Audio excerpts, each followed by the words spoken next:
എല്ലാവർക്കും ഇന്നത്തെ post market അനാലിസിസിലേക്ക് സ്വാഗതം. രാവിലെ നമ്മൾ 6 മണിക്ക് പ്രീ മാർക്കറ്റ് അനാലിസിസ് നമ്മൾ ഇട്ടിരുന്നു. ഏതൊക്കെ സ്റ്റോക്കുകളാണ് ഞാനിന്ന് ബൈ ചെയ്യാനായിട്ട് എൻ്റെ വാച്ച് ലിസ്റ്റിൽ ആഡ് ചെയ്തിരിക്കുന്നത്. അതിൽ ഒരു ബൈ ട്രിഗർ അല്ലെങ്കിൽ ഒരു ബൈ ഓപ്പർച്യൂണിറ്റി വന്നാൽ എടുക്കാനായിട്ട് വെച്ചിരിക്കുന്ന സ്റ്റോക്കുകളാണിതെല്ലാം.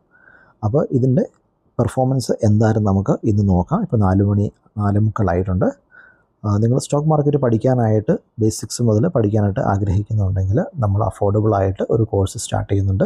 499 രൂപയാണ്. താല്പര്യമുള്ളവർക്ക് കമൻറ്റ് ചെയ്യാവുന്നതാണ്. ഞാൻ ലിങ്ക് അയച്ചു തരാം.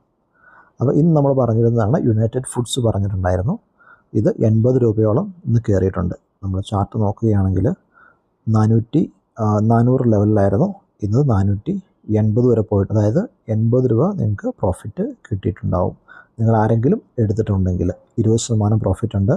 റിലയൻസ് നമുക്ക് നഷ്ടത്തിലായിരുന്നു. ബജാജ് ഓട്ടോ പ്രോഫിറ്റബിളാണ്. ഹിൻഡാൽക്കോയും പ്രോഫിറ്റബിളാണ് ക്ലോസ് ചെയ്തിരിക്കുന്നത്. ഗ്രാസിം സിമെൻറ്റ് അറൗണ്ട് 6% പ്രോഫിറ്റ് വന്നിട്ടുണ്ട്. ട്രെൻഡും പോസിറ്റീവിലാണ്. നൊവാട്ടും പോസിറ്റീവിലാണ്. നിങ്ങൾക്ക് വീഡിയോ ഇഷ്ടമായെങ്കിൽ നമ്മൾ ഫോളോ ചെയ്യുക. രാവിലത്തെ പ്രീ മാർക്കറ്റ് അനാലിസിസ് നമ്മൾ നാളെ രാവിലെ ഇടുന്നതായിരിക്കും. നാളത്തേക്ക് വാച്ച് ചെയ്യേണ്ടത് അപ്പോളോ ഹോസ്പിറ്റൽ നോക്കി വെച്ചോളൂ. ബാക്കിയുള്ള സ്റ്റോക്കുകൾ നാളെ രാവിലെ ഞാൻ അപ്ഡേറ്റ് ചെയ്യുന്നതായിരിക്കും. താങ്ക്